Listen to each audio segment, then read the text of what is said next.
have an open mind? Yeah, I'm open-minded. Can you have an open mind? Yeah. Why has the government shut down? The most common answer is because President Trump wants his wall. This wall would be about 2,000 miles long in its completed stage. Already about 700 miles of the border have been covered by a fence of some sort. And if we wanted to But just of course, it's a lot more to it than that. You see, down on Capitol Hill, it's a lot more going on than just voting. I guess the best way to put it is, we, the American people, is caught up in one long chess match. And the working poor are the pawns. Let me explain. Trump runs for president. One of his main campaign promises was to build a wall on the U.S.-Mexican border. The only problem with that is most Americans don't believe we need one. And that's because most Americans already know South American drug cartels have been building underground tunnels to smuggle contraband in and out of the U.S. for years.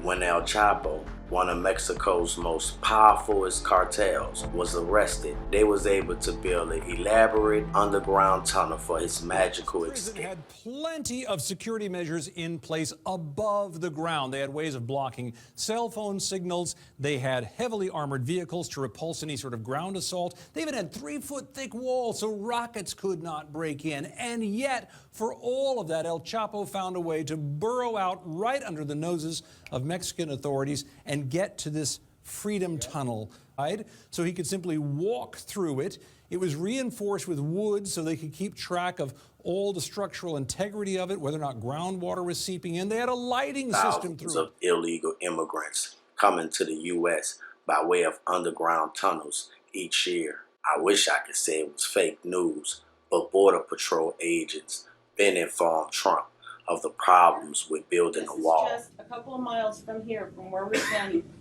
This is a tunnel. This is the second tunnel that we have located. This is an area that we actually have wall. And we actually have some technology and agents. That piece of area was really important to the criminal organization. A nice amount of the land that Trump needs to build his wall on is private property, which he's already begun to take by using the process of eminent domain. And that's the process in which the government can take your land, pay you what they think is fair, which is just not fair. Put up a fence in front of our land and then keep us in here, lock us in. I didn't understand. I was floored and flabbergasted. Believe me, Mexico's paying for the wall, okay? That's it. If I win, if I become president, Mexico will pay for the wall. And by the way, Mexico will pay for the wall. They will pay for the wall. That I can tell you. Mexico's going to pay for the wall. They don't know it yet. They don't know it yet. They're starting to have a very good idea, but that's okay. And Mexico's going to pay for the wall, and they'll be happy to do it. First, the Mexican officials thought Trump was just crazy. But after so long, they had had enough. So they started to speak out. I declare, I'm not going to pay for that wall. He should pay for it. Lo he dicho una y otra vez. México no pagará ningún muro. Mexico will not pay for the wall. Clear enough for you? This is a wall that's going to work. Mexico will pay for it because they are not doing us any favors. This was day 2 of the partial government shutdown over the president's demand for border wall funding. I am proud to shut down the government for border security. I will take the mantle. I will be the one to shut it down. Mexico, Sean, is going to pay for the wall. These politicians come up and they say, you don't really mean Mexico's going to pay. We will have Mexico pay for that wall. Sure, and you know what? If I'm wrong about this, you're going to all come back. We'll have another meeting and I'll apologize to you. Meeting and I'll apologize to you. Meeting and I'll apologize to you. Meeting and I'll apologize to you. Frederick Trump, Donald Trump's grandfather, who left Germany and came to the U.S. in the late 1800s, eventually became known as a pimp with very nice escorts. Using the money he had saved from pimping, he began to buy property on the outskirts of town in hopes of finding gold and striking it big. Although he never found that gold, he was able to build a hotel in the small town of Bennett, where he became known for selling frozen horse meat, which at the time was a very popular location for settlers who was looking to get rich during the gold rush. By the time of his death, he was worth a whopping $500,000 in today's money. That was passed to his wife Elizabeth, who was 37 at the time, with 3 kids. To make a living, she began to build and sell houses for a profit on that land that was bought by Frederick Trump on the outskirts of town, which happened to work out great for her with all of the people coming to the Americas at that time. She went on to develop a company she called Elizabeth Trump & Son. And at the age of 21, Fred Trump took over the Trump empire.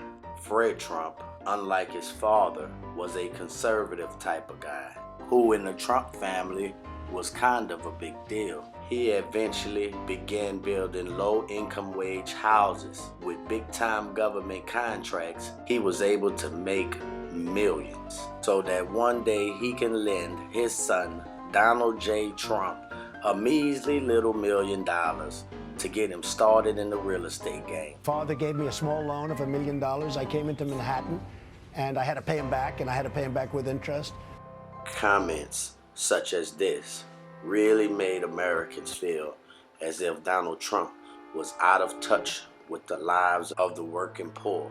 You can also tell this guy never had to deal with working class American issues, things like child care, rent, mortgage payments, utility bills, car insurance, or just having enough of food to make it through the month. So it all comes down to this.